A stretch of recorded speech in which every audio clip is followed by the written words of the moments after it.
Hey there, I'm Lee Ullman here with some big news from the National Young Farmers Coalition. We're partnering with Heritage Radio Network on a special season of The Farm Report. It's all about what's happening with the Farm Bill and how it impacts farmers and eaters. I am growing diversified vegetables on land that's been in our family for 150 years. And so with the pandemic, gentrification, property values going up, we had to sell the land and we lost it. Join us as we uncover the untold stories behind this massive piece of legislation that shapes how we grow our food, what we eat, and so much more. The problems we have had, those are things that come from earlier Farm Bill and USDA policy, right? Like Earl Butts, get big or get out. You know, it's my responsibility to know not only what I'm eating, but then like how that all came to be. And realize like, wow, like this piece of legislation, all this money, like it's technically something that I support as a taxpayer. While Congress debates the next Farm Bill, this is not just an invitation to listen. It's a call to action. Be part of the conversation. Subscribe to the Farm Report on Heritage Radio Network, wherever you listen to podcasts. Today's program is brought to you by the Museum of Food and Drink, sparking curiosity about food with exhibits you can eat. For more information, visit mofad.org. You're listening to Heritage Radio Network. We're a member-supported food radio network broadcasting over 35 weekly shows live from Bushwick, Brooklyn.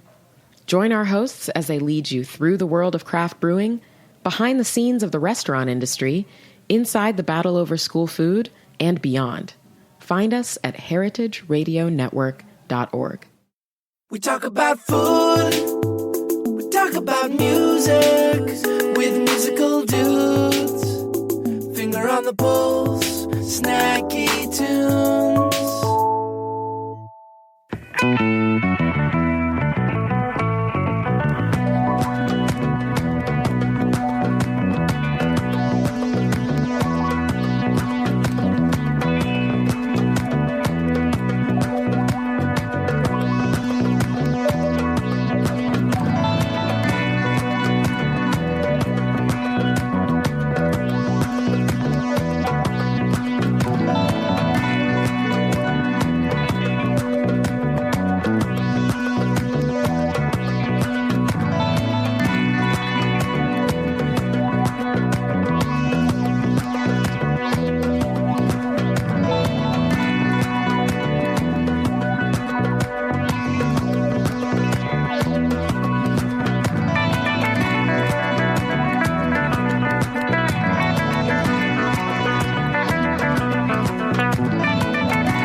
Hello and welcome to Snacky Tunes. I am one half of your host, Aaron Bresnitz, with Leah Ferrazzani. I get that right? You did. The owner, founder of Semolina Artisanal Pasta. And I always get this wrong with the pastai as well. Pastaya. Pastaya. Yeah. Which is for people at home who don't know. That's the feminine of pasta maker in Italian. Always male and female there. I know. I never got a knack for it. Now, when people think of delicious, organic semolina pasta, Los Angeles may not be the first city that springs to mind. No way. Yeah. I'm sure that when you got started and as you've grown in notoriety, people have been like, I'm sorry, where did you say you were from? Yeah. But before we get to the building of the budding and growing pasta empire in LA, where are you from? Where'd you grow up? Kind of a split personality. I was born in New York. Okay. On Long Island, and I lived there until I was about 10, and then my family moved to Southern California, about an hour north of Los Angeles. So, okay. So you can claim Los Angeles, California. Yeah, kind of. But you don't want to give up New York status? Here's the thing, is I didn't realize how California I'd become. Oh, yeah. Until I moved back to New York. I think that's what happens. And then you were like, oh man, okay, the food is great, the nightlife is great, the city is awesome, but I gotta tell you people work way too hard. Oh my God. Well, I think they work differently. Yeah. And I was like, just go into work, get your work done, go home. Don't do the thing where go to work, hang out for an hour and a half. It's just just do your work. Totally. So, I moved there. I had just finished my master's in journalism. I was working first for a magazine, and then, as often happens, you end up in some form of restaurant life to be able to fund your creative world. And I was trying to find a paying magazine job, and got a job managing a restaurant in Tribeca. Do you want to shout it out? It was called Le Zinc. It's sadly defunct. It was a small bistro that was associated with David Waltuck's Chanterelle. It was owned by Karen and David Waltuck. So I walked into that job, supposed to be their brunch manager. Sure. And then the GM got fired 2 weeks later, and I became the AGM overnight. That's very New York. Totally that's very New York. Now, before that, had you been drawn to food, or did you see food as just sort of, the outside career to support a different creative career? Food had always been the outside career to support a different career. I had, my undergraduate degree is in poetry. My master's is in journalism, and food was something that I had always done to kind of get me where I was going. So I'd been working in cafes and restaurants since I was 14. It wasn't really actually until both my experience at Le Zinc, and then I worked at also now the sadly defunct Enoteca a little bit. Once I got my real dream job, which was in publishing, I was an editorial assistant at HarperCollins. And were you writing about food? At the time, I wasn't.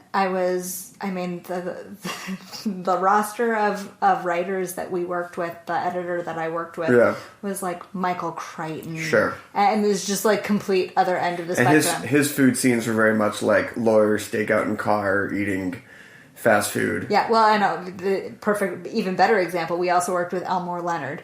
So, very much lawyers, somebody staked out in a car eating a burger dripping with fat. Of course. But nonetheless, it never entered my mind to write about food. It was always the thing I was doing, but I started getting much more passionate about my food there, and kind of took all of the things that I had learned in school as an undergraduate in Sonoma County, where all of a sudden I really cared about where my food came from because the farms were all around me and the dairies were all around me.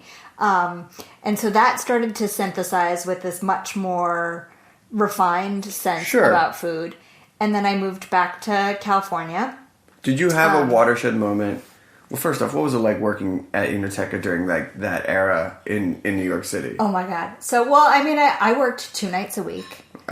Just to be able to pay my rent. Sure. Because I was making, $28,000 a year to work in publishing. I took a nice fat pay cut from the restaurants.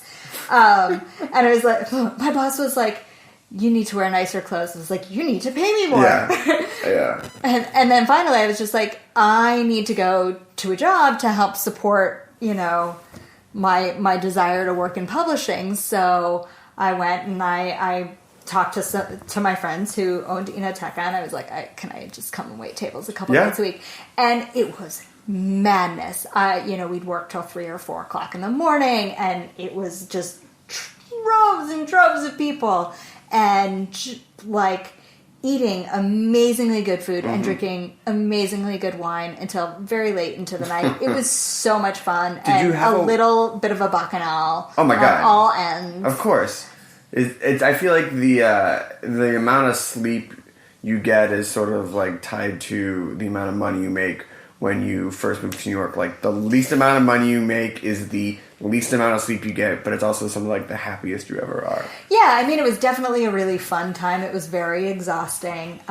And kind of to the point where this all started was I realized that I could be the hardest worker in Slackerland and have a much better balance to my life. Is Slackerland Los Angeles? California in general. And have a much better balance to my life and not have those conversations like, how many hours did you work this week, as a point of pride. I know. It's like, well, anyway, we don't have enough time for that. Anyway, that's a whole other show. A whole other show on we'll just get every ex-New Yorker moved to California and went, you guys are fucking crazy. Yeah. So I picked up stakes and I moved back to Tahoe. Nice. Which was where I had gone periodically to figure out what I wanted to do when I grew up. Sure. And it was there that I made my first attempt at food writing. Really? So what was your first approach? Now, and second part follow-up to that question, did someone ask you to write about food, or you're like, I'm going to be a food writer?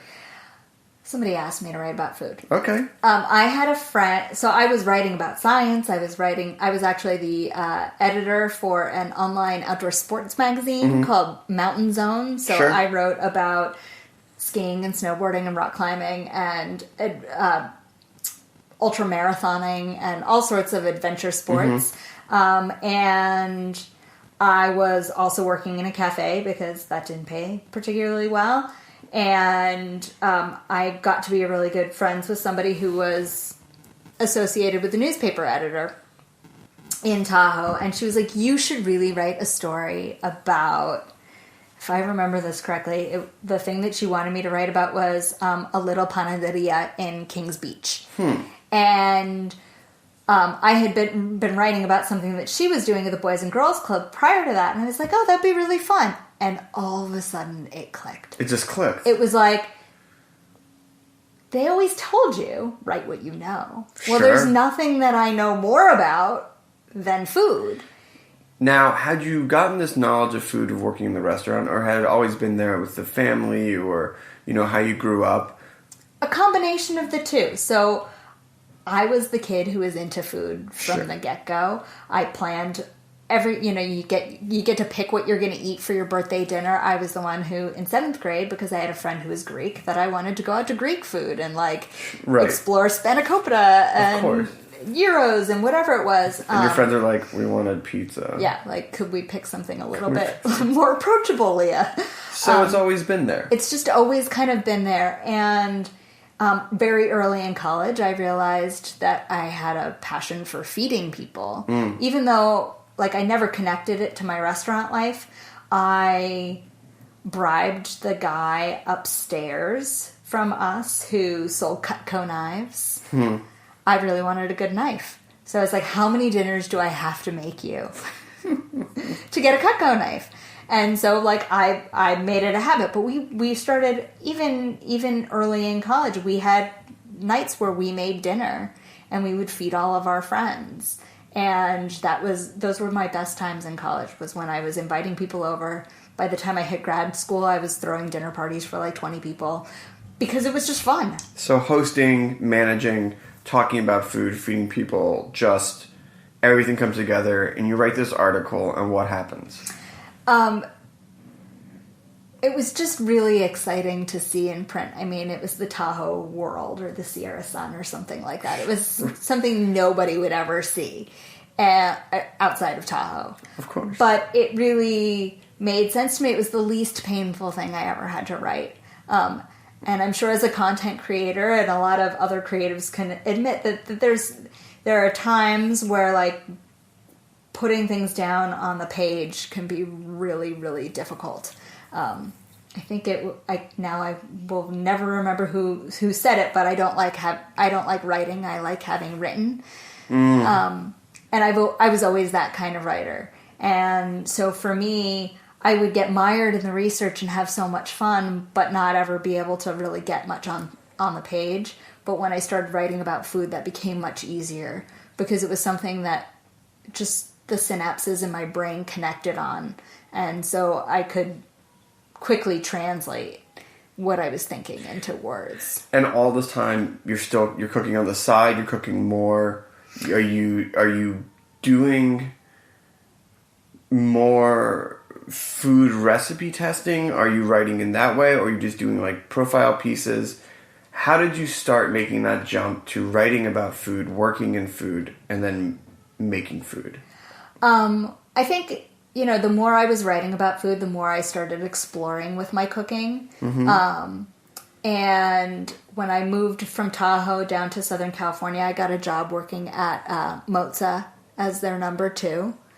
And just a little restaurant. Kind of fell into that gig, and that really was another major shift for me. Talk about a temple of pasta and Italian food. And though it was the pizzeria, so we didn't have any pasta, but just the pizzeria. Okay. Seeing the methodology and the approach to food, and then I had launched a food blog called Spicy Salty Sweet. Okay. And kind of, my shtick was that I made everything from scratch because I liked to know how things came together, and being in that culinary environment, really, it made a lot of sense. And so I started making pasta from scratch at home. All right. Well, we're going to take a quick break. Yeah. We're going to talk about how that pasta making at home turned into the Semolina Artisanal Pasta Company that you have today. We have a song coming up from the archives live here on Snacky Tunes on heritageradionetwork.org.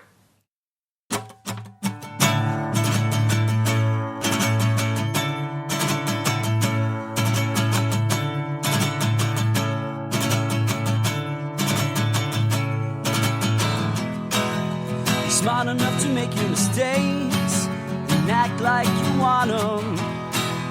Walk off the residual pain and forget how you got it. If nice guys finish last anyway, well, that's just your problem. If you're the nice guy, act like the nice guy. If you're the nice guy, act like the nice guy. If you want this, I want it more. If you want this, I want it more. If you want this, I want it more than you. I want it more than you.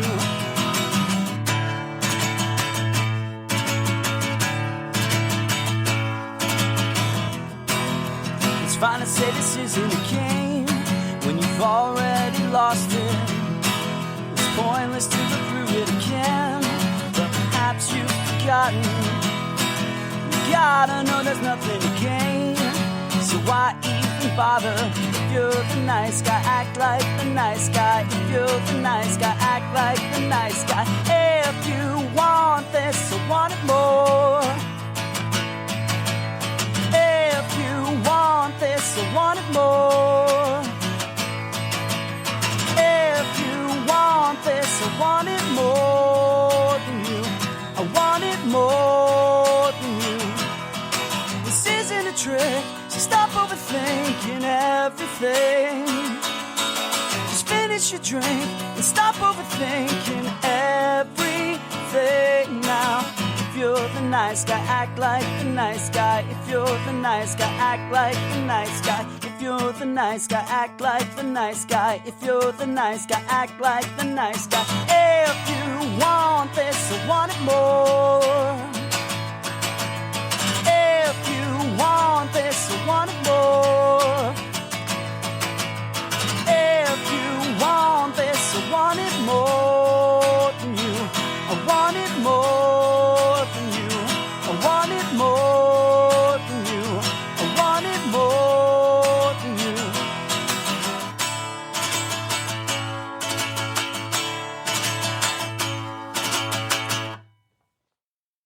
Welcome back to Snacky Tunes. We're here with Leah Ferrazzani, founder, owner, Pastaya. Oh my god. We'll get you it by the end. No, don't call my French instructors, don't call my Spanish instructors. Founder of Semolina Artisanal Pasta here in Los Angeles. So, you're working at Mozza, and you started making pasta on the side. How did it go from hobby to going, I'm going to make a business out of this? Well, and it doesn't have to be that, 1-2 jump. Yeah, it definitely wasn't a 1-2 jump. I left Mozza and started as the writer and editor for K&L Wine Merchants for about 7.5 years. How was that? It was fun. I mean, I wrote about booze all day. How could you complain? A lot of good wine? A lot of good wine. A lot of really good wine. A lot of bad wine? A lot of really bad wine. More bad wine, right? Fortunately, no, not more bad wine. I had the benefit of not having to drink that. Yeah. I had to write profiles about it sometimes, but I didn't have to drink it. You're like, no. You're like, there are not enough adjectives in the world to describe this. I didn't even go to thesaurus.com. Terrible. Let me see this. So, you're writing for There were some key phrases that we used at that time. So you're writing for them, but the pasta's on the side, right? Pasta's on the side. I'm making everything from scratch. Anything that I can imagine. I'm making pasta from scratch. I'm making ice cream from scratch. Just very focused on learning as much as I can. Then I have my first kid. Okay. This is where it really all starts to come together. All that free time. Gone. Absolutely. And I'm lamenting how I used to get to make pasta from scratch. And now I have to buy pasta like everybody else. And I start to try and find something that goes with my values. So I'm looking for organic. I'm looking for locally made. And I can't find it. Well, there's no giant locally made packaged pasta scene in Los Angeles? There is not. What year is this? This was in 2011. Okay. The end of 2011 is when my son was born. So beginning of 2012 is when I'm really starting to look around. And then I get pregnant with my second. And I'm starting to feel a little less psyched about my booze writing gig. I have 2 kids. My metabolism changes. I can't drink quite the way I used to, which makes writing about booze far less fun. I had 1 sip on a Tuesday night, and then that was it. That was it. Yeah. And anyway, I'm still kind of in that mode where I'm looking for this thing and I can't find it. And my husband and I are talking a lot more about what I'm going to do next with my life. And I come downstairs one day and I, not long after my daughter was born, and I just say, I'm going to make pasta. And my husband looks at me and he's like, that's a really good idea. And you go, I had no idea what that actually meant. Right. And so you went from, I'm going to make pasta for myself for dinner parties to I'm going to make, did you know in that moment, you're like, I'm going to make pasta and sell it and turn it into a business? Yes. That was the, we had been oh, maybe I'll be a writing consultant, maybe I'll do PR again, blah, blah, blah, blah. And he kept coming back and saying, don't you want to do something with your hands? Don't you want to feed people? Don't you, what you're telling me you're going to do for a living doesn't really jive with everything that you say that you want to be doing with your life. So let's rethink this. And then all of a sudden, it just was, back from Whole Foods, yet another time back from Monsieur Marcel, and I'm like, why is it all imported from Italy? I took one quick Google search to figure out that we actually export about half the durum wheat that we grow in the U.S. to Italy for them to make into pasta to send back to us. Wow. Where I was just like, well, that's absurd. That seems, it's like, let me cut out some of those steps. That doesn't seem... So it's not a matter of raw ingredients, which I had always assumed that they made great pasta because they had great wheat. But we have it here. But it's ours. It's ours. So how long did the recipe testing take from the moment you walked down those stairs with your big proclamation? About 18 months of R&D. How much pasta were you eating? A lot. How much pasta were your friends eating? A lot. How sick of pasta were you by the end?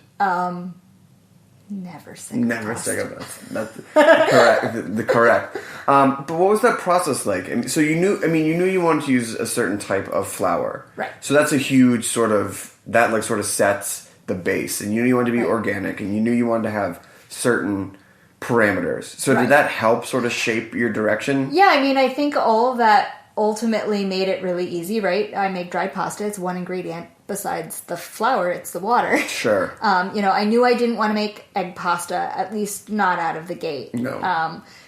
Anything perishable scared the daylights out of me as far as the food business went. And all the greatest dried pasta is made from semolina and water, and that's all you need.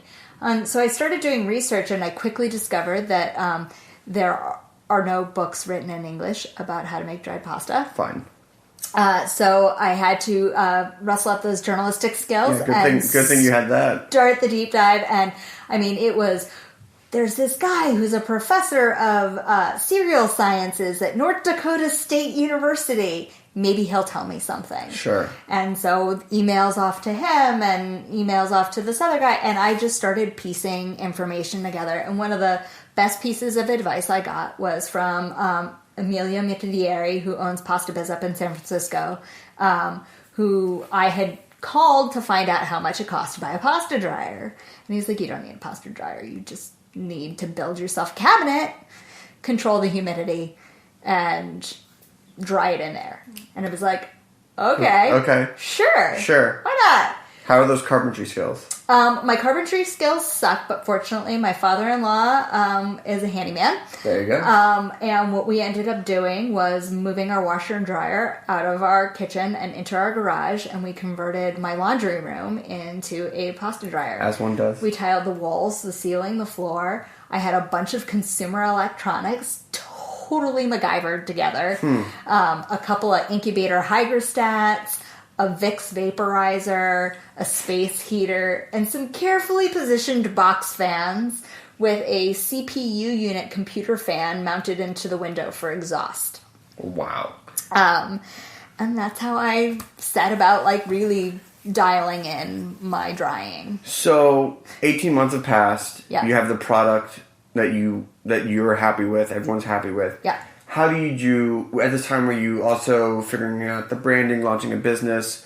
What was it like, with no local direct competitors? Was the larger pasta world supportive? Or did they just were like, you were so far away from everyone else, it didn't really matter? I actually don't think the larger pasta world realized I existed until Fancy Food 2 months ago. Okay. Where Barilla and someone from Barilla and someone from DiCecco came by my booth and were like, "Oh, you're making pasta, la la la." It's, "Oh, we can tell you're using bronze dyes," and it's like, "Yes, of course." Yes. And the guy from Barilla, he's like, "Oh, so how much are you making?" I was like, "Well, not as much as you." Of course. Yeah. I'm pretty sure you make 10,000 pounds an hour, right? And he's like, "Yeah." I was like, "Well, I made 12,000 pounds last year." Right. And he's like, "Oh. Okay." But you are making local pasta in LA. Yeah. So what is your process? Because you do actually have, so you make 12,000 pounds a year, right? But you have some certain specialty practices. The dyes you use, you just mentioned you use a bronze cutter versus Teflon, right? So if you think of my pasta machine as a giant Play-Doh fun factory, and you change the discs and that changes the shape of the pasta, mine are not made out of Teflon, which is what most big industrial pasta makers use. They're made out of brass or bronze. And that metal creates some really nice drag on the pasta as it comes out. And so the pasta has some texture on the surface, which helps it hold sauce. I dry all of the pasta very slowly and at low temperatures. My drying times are 16 to 20 hours per batch. What's an industrial, just to give? 4 hours, maybe. They dry at about 185 degrees. I dry at 95 to 110 is my max. It's like a nice sauna. It's like a nice sauna. It's very much like basically the Bay of Naples. It's what weather is like in Gragnano off the Bay of Naples. It's a slight breeze with a schwitz, and it just kind of slowly dries out the pasta from the core. Now, you have the pasta, and you're happy with everything. Yeah. No one's really giving you any guff about it. Yeah. It seems like there are people around America who are helping you figure things out, give you a little knowledge like that. How did you launch? How did you build a brand? How did you get into stores? A lot of moxie. Ultimately, I thought you said there was only 2 ingredients in the pasta. Just 2 ingredients: flour and water. Where does the moxie fit in? Got it. Thank you. He'll be here later, folks. Yeah, the 10:30 show is quite different. Was it like you in a car with the pasta in your trunk? Mm-hmm. Absolutely. So I launched the brand at Artisanal LA, thinking that it would be a really great opportunity to go direct to the people that I was intending to have buy the pasta. And what year is this? This is October of 2014. Okay. A couple of days before that, Nan Kohler from Griston Toll, which is our local flour mill here, asked if she could have a couple of cases of pasta so that she could sell it in her store. And I dropped off some samples to Leah at Milk Farm, which is a really great cheese shop here in Eagle Rock. And a couple hours later, she calls me back. She's like, I want a case of each cut. I want to have it in the store before you launch, which was so exhilarating. Yeah. Because it wasn't just this like amorphous thing anymore. I had 2 retailers going into like my first like show where I got to have people try it, and the reception was phenomenal. I got a handful more accounts out of doing Artisanal LA. One of them was Monsieur Marcel. They were very early adopter, and I felt like I'd arrived already, because to me, Monsieur Marcel, Farm Shop, Milk Farm, they're arbiters of taste here in Absolutely. LA. Griston Toll. It just so, and I moved very organically. I was a cottage food operation, so I couldn't really go very far. And I could only make so much out of my laundry room. You were still producing out of your house? Still producing out of my house. What's the legality on that? That was totally legal. Yeah? It was totally legal. So I had a cottage food license. I had their Class B, so I was legal to produce for wholesale, but I couldn't sell across county lines, and I couldn't sell online. And they cap you at like $55,000 a year. Wow. Revenue. And then when did you make the next jump? What made you go to the next level? Because now you're not doing it out of the house anymore. Right. So I moved in April of 2015 in advance of when I thought I would, because an opportunity opened up. I learned about a facility that was about to open at the time called LA Prep, which is kind of the first of its kind in the country, where it's a independent makers in their own rooms to produce stuff, but then you share certain things like dish pit and dry storage and loading all the stuff dock. which is great. Right. So I couldn't use one of the shared commercial kitchens because my pasta takes 20 hours to dry, and I have all this specialized equipment. Nobody's like rolling a 500-pound pasta extruder in and out of a building every time they have to make pasta. So I needed that opportunity for the next step, and it was just very fortuitous that I was able to get in. Unfortunately, my plan was to move into their like tiniest space, and about 3 weeks before we were supposed to move in, I was looking at my racks compared to the space that I had allotted for the dryer based on the specs that I had gotten, and the racks were bigger than the dryer space. Yikes. And I called the company that was importing it, and they're like, oh yeah, our specs on that dryer were off by about 2.5 feet. Just a small thing. Just a small thing. So all of a sudden, my plan for this tiny little production space was not going to fit, and I needed to move to a bigger kitchen. But because I was moving in LA Prep, I had a little bit of flexibility, and so I was able to move into a bigger space. I kickstarted a pasta dryer. Awesome. Raised $25,000 from some of the most amazing, supportive people I can possibly imagine. I mean, I really went for it. I personally messaged every single person I had ever met on Facebook, LinkedIn, wherever. But then, being on Kickstarter, a bunch of people who I'd never met found me and supported me. And they are the people who to this day will send me little encouraging emails hey, saw that you just landed your first Whole Foods. We're so proud of you. Keep up the good work. And that to me, at some very hard times in the business, has kept me going.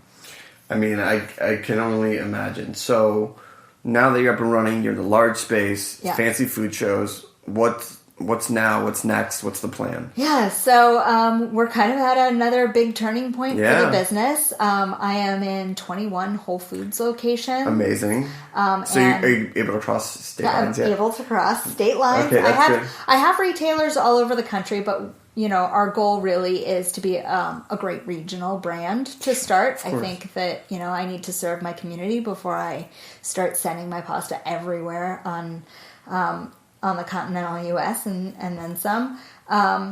And so I'm really focused on Southern California right now. I had a meeting last week with Gelson's. Fingers crossed. We had a meeting a few weeks ago with Bristol Farms. So we're working on trying to do that and just make it accessible. We're picking up Jimbo's down in San Diego. Oh, awesome.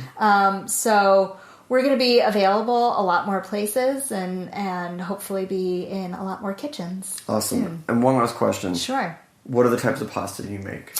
We make 6 shapes right now. We make conchiglie and conchiglie pastina, which are two different sizes of shell.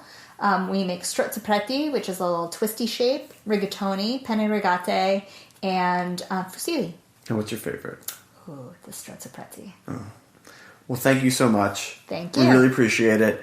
If people want to get your pasta, if they want to buy it online, because now it can be shipped anywhere. Yes. Anywhere in the world? Anywhere in the world, sure. Yeah, why not? Sure. Send it to Italy, not in wheat form, in final form. Exactly. Where can they go? SemolinaPasta.com. Do you have an Instagram? I do. Semolina Artisanal Pasta. Was the other one taken? Just Semolina? Yeah, Semolina Pasta. Maybe. I don't even remember if I tried. How's your Instagram game?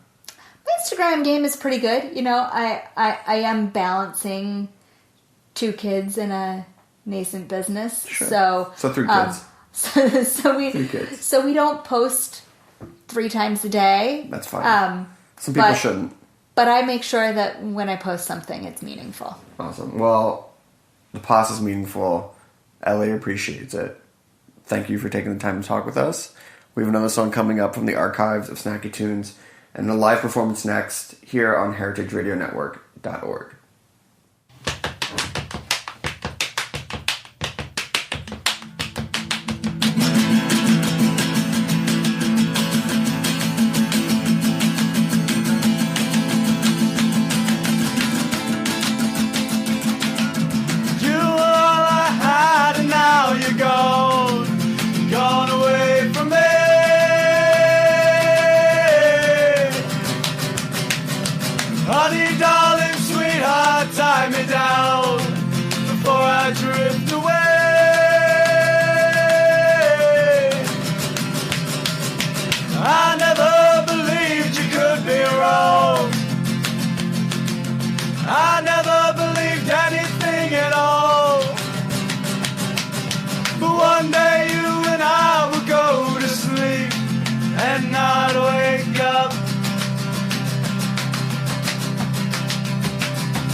I wish everyone so kind if all they have is nothing much at all.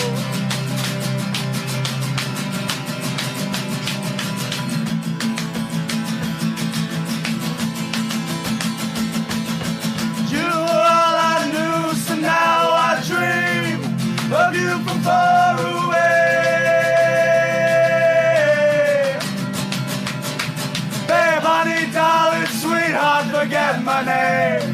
my heart's dead anyway.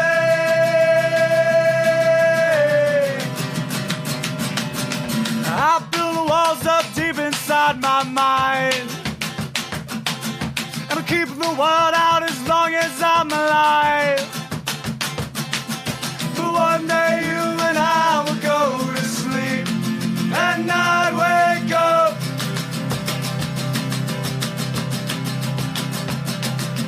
Where can we go from here, and how am I supposed to give a fuck?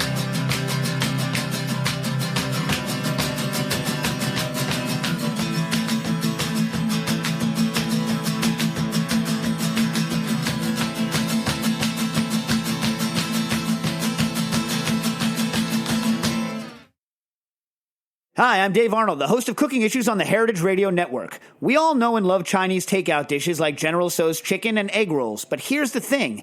Even though we call it Chinese food, it's not like the food you'd find in China. What's the story behind this cuisine, and how did it become so popular that you can find a Chinese-American restaurant in nearly every town in the country?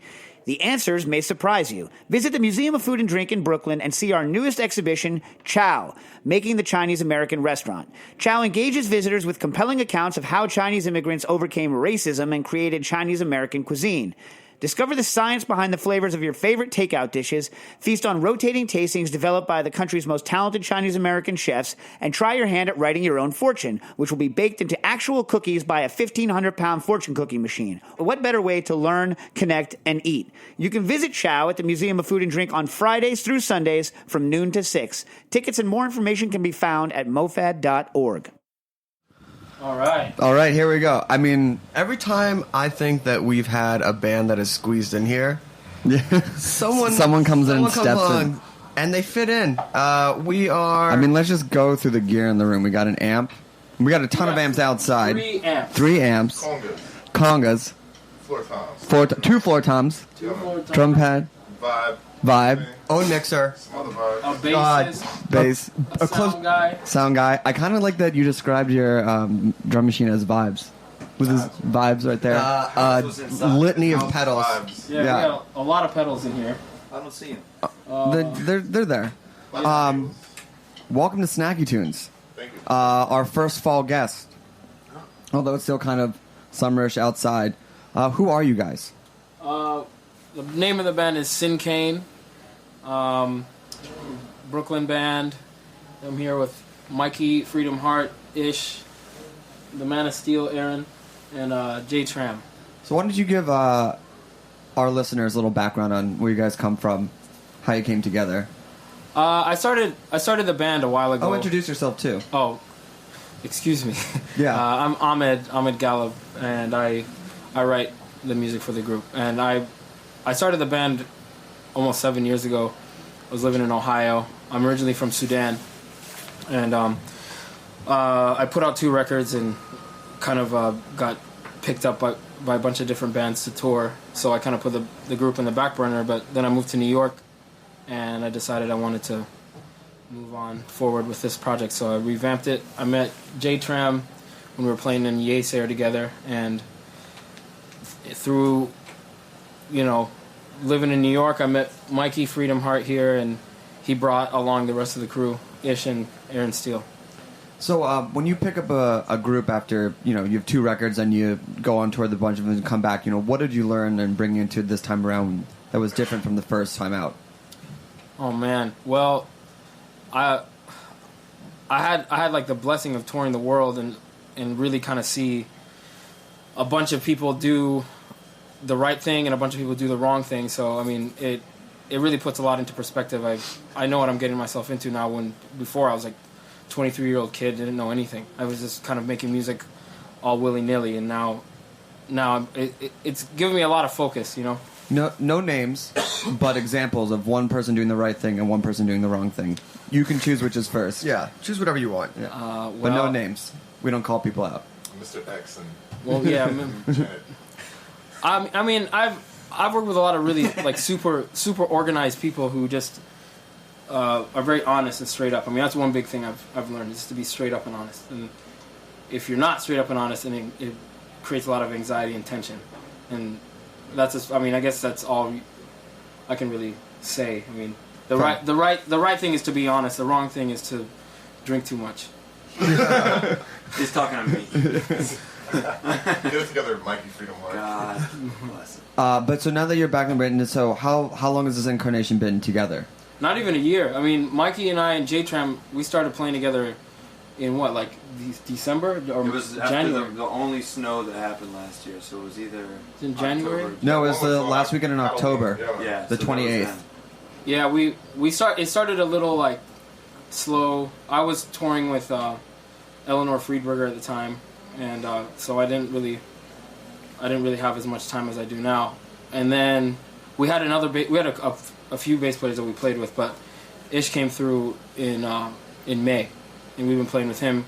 And then just for this, because we want to do something special, we brought Aaron along. But yeah, why don't we get a tune? You guys need like what 10 seconds of noise and then start it, or do you guys feel? I think let's see.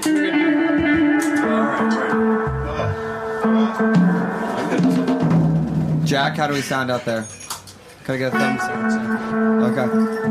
All right, so let's get just for the room, and then we can start.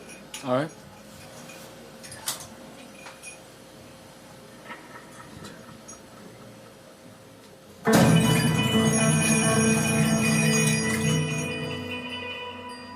Start over. I fucked up. 2. That was that test. 3. 4.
Wow. Awesome. You guys are going to do us a big disservice because now everyone's going to want to bring all this gear in because it sounds so good. Psych. Go big or go home. It's one guy on acoustic guitar. Yeah. He's got a lot of effects. That vibes pad is really putting out a lot of vibes. We haven't even used it yet. Oh, really? Oh. Vibes pad comes on the next one. Oh, okay. That is amazing. That's a really amazing sound. Yeah. Yeah. I mean, we're kind of live mixing here. It sounds awesome, guys. So now the band's together. New record, right? Yeah. The record's coming out next month, October 23rd on DFA. Oh, okay. So how did that come about? Or what was the recording process since you guys have only been together for less than a year? I played drums on it, but these and other people came and did random things. I recorded it pretty much by myself. I did maybe 85% of the record myself, and then in the process of recording, because I played so much with J-Tram, I just kind of had him come in and redo pretty much all the drums. And Ira from Yesayer came and he recorded a little bit on he redid some bass, and my friend George Twin Shadow, he ripped a pretty gnarly guitar solo on the record. And, special guest Shred. So, yeah.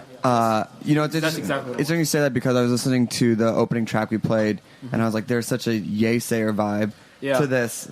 But in your own way, but the opening is just very strong Yesayer-esque type of thing in all the best ways possible. I just tried. I just kind of figured that's what was going to happen. So I was like, which track is it? Jeeper Creeper. I decided Ira plays on that song. Actually. Yeah, which is the best way that you can have a Yesayer sounding song is by having the dude from Yesayer play. That kind of squashes all type of. I just kind of, call a spade, I guess. No, it's good. And so then how did the DFA thing come around? Shout out to John. Yeah, actually, I think John might be listening. And shout out to Chris. John and Chris. Hey, guys. What up, guys?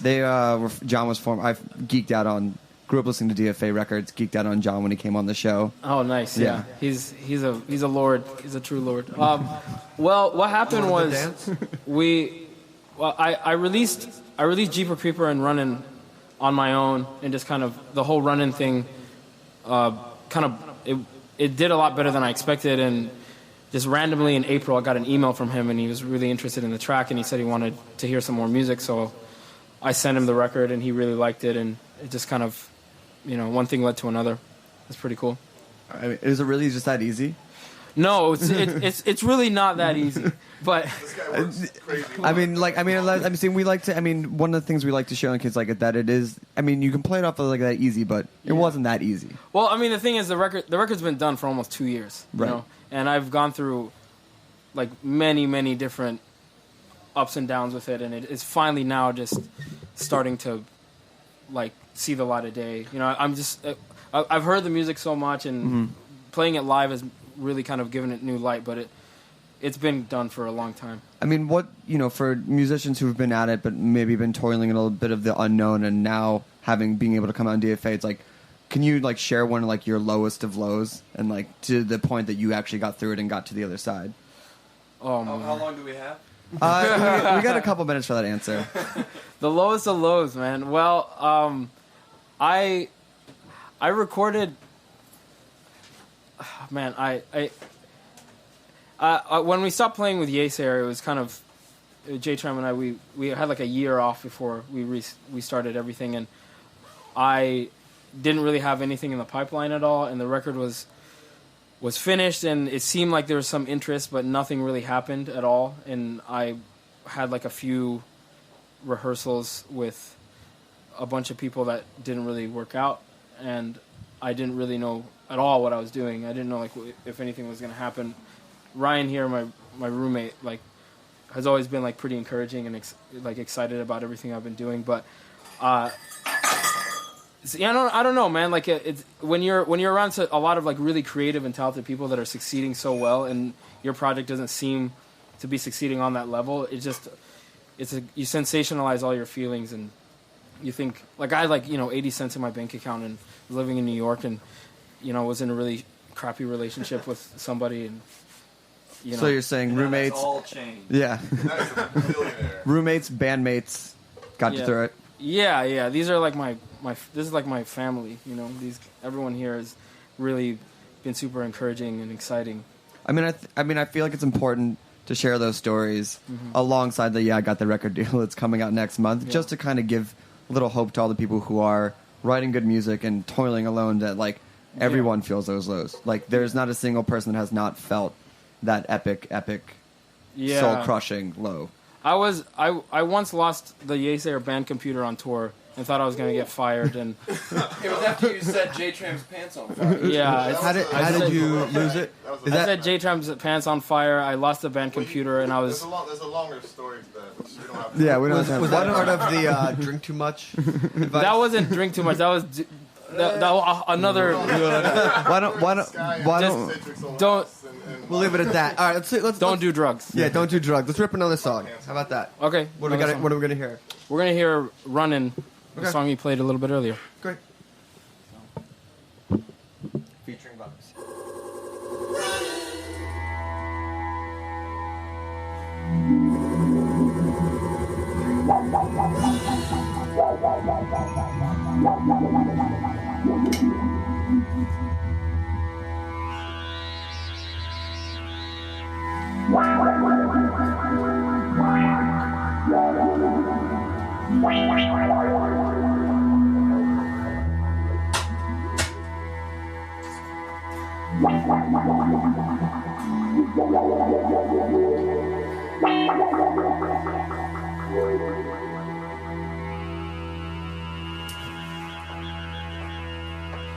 I don't mean to let you down.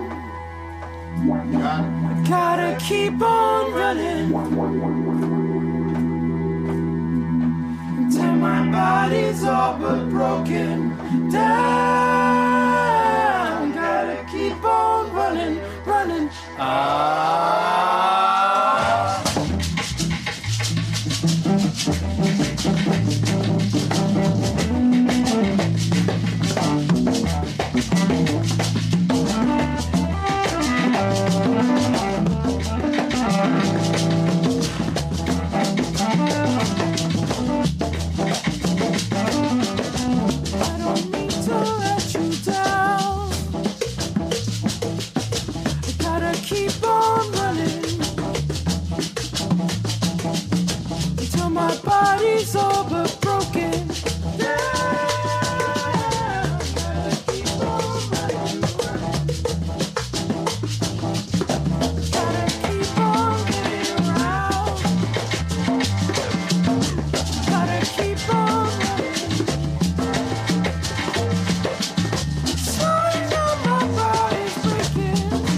So many vibes.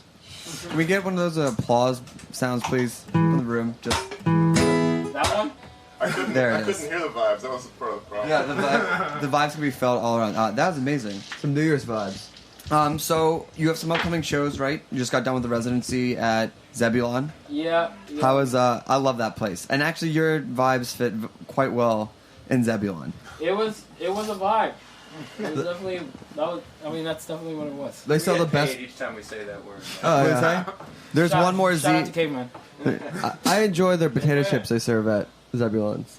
They have certainly good bagged potato chips. Really? Yeah, their potato chips are great. Right? Yeah. Every week. The mozzarella sand. Yeah. Like, They actually have surprisingly, secretly good bar food. Well, yeah, they do. Really? Yeah. It's a bunch of French guys, right, that own it? Yeah. They're the French Bohemian. French.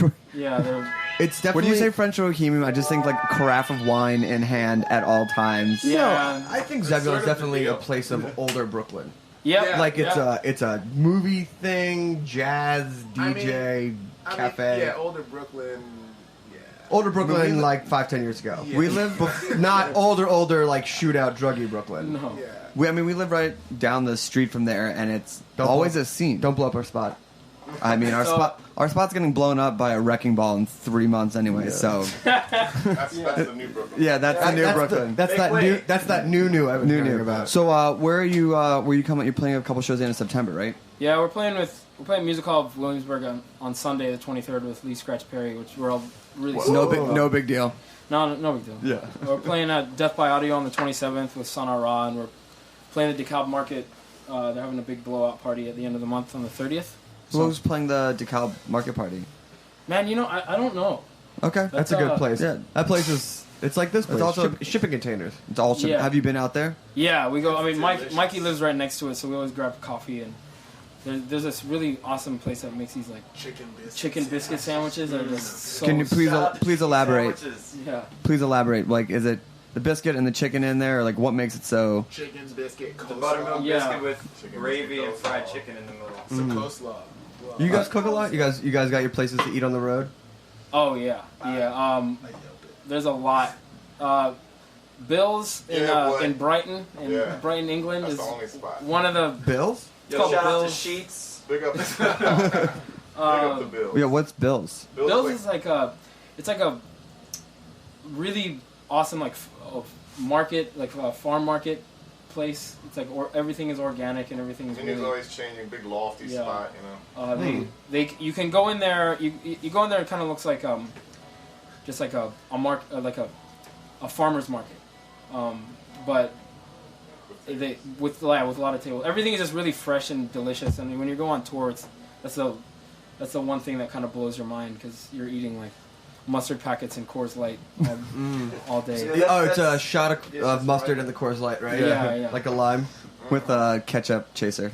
Awesome. Really good. So let's get all the nuts and bolts. Where can people find you? Where can people get your music? Website, Friendster, lipsticks and cigarettes profile. You always make that Friendster. joke, and it always works.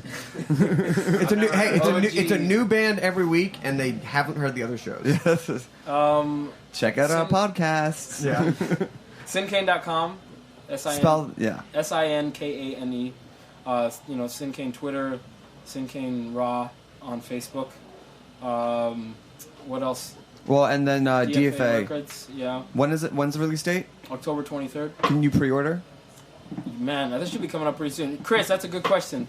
Yeah. I know he's listening. Well, how about we say that if they email Chris, we'll put them on the pre-order list. Yeah. And you'll then really enjoy that too. Release party, dance party. October 23rd, we're playing a show at the Brooklyn Bowl. Oh, perfect. So Fried chicken. So much fried chicken. Yeah. Hey, here's my question to you. What is your process of eating when you play Brooklyn Bowl? Are you a before show eater, or do you gotta wait till after? Yeah. Well, I really like their fried chicken, and I gotta do that afterwards, or else. Completely divided on this. I'm kind of like a wingman during the set type of thing, just in between. Yeah, if I greasy fingers. Yeah, I get a dozen. I get 6 on table 1, 6 on table 2. But yeah, it's so tempting because you're there for so long and you want to dig in, but that's Yeah, I mean it is. That's the reward. It is a very good place to eat. 3 more songs till chicken wings. Yeah. 2 more songs till chicken wings. Yeah, it's pretty much where I'm at. 1 more song to boozy milkshake, right? I can only... Well, I can't do that one. That's the ender. That's it? If I have that, then it's That's on the way out. Margarita in one hand, boozy milkshake. Anyway, all right, one more song. Yeah, then we're out. Yeah, then we're off to Jersey. Off to Jersey to the aunt's house for Rosh Hashanah. Thank you guys for all coming in here. This was totally worth all the effort. Thanks for having us. Yeah, what's the last song called? It's called Young Trouble. This is a new joint. Oh, and hold on, sorry. One big shout out tomorrow night up at Dinosaur Barbecue. Marcus Samerson and a whole bunch of Harlem chefs are doing an incredible food event. Check it out. It's gonna be awesome. All right. Yeah. All right. I jacked it up a little bit so we can hear. Good.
We talk about food, we talk about music, with musical dudes, finger on the pulse, snacky tunes. Thanks for listening to Heritage Radio Network, food radio supported by you. For our freshest content and to hear about exclusive events, subscribe to our newsletter. Enter your email at the bottom of our website, heritageradionetwork.org. Connect with us on Facebook, Instagram, and Twitter at heritage_radio. Heritage Radio Network is a nonprofit organization driving conversations to make the world a better, fairer, more delicious place. And we couldn't do it without support from listeners like you. Want to be a part of the food world's most innovative community? Rate the shows you like, tell your friends, and please join our community by becoming a member. Just click on the beating heart at the top right of our homepage. Thanks for listening.